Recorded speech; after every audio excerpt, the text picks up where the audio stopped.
So this is a pretty standard impact sprinkler, and it has the usual features. So here we have the deflector shield. When it's up, you get the full stream, and then you can decide how far into the stream you want to put it to diffuse or deflect the stream.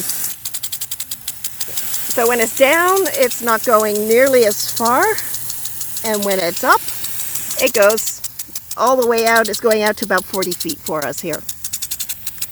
The other thing you've got is the diffuser screw right here. You screw it in, and it goes into the stream and diffuses it, so you don't get such a powerful stream of water. And then you unscrew it, which is easier said than done, and you have the regular stream of water. And the third thing is the adjustment down here for how far it goes to either side. And you can see it's going from, this pin goes from side to side.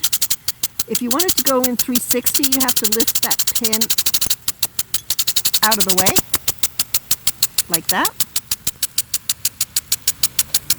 And it will go in a full 360. Otherwise, the pin gets stopped on these two things here, and you can move those around to adjust how far the sprinkler goes from side to side. That would be a very narrow pattern, like that, and if you put it like that, it will go, as you can see, it's going all the way around.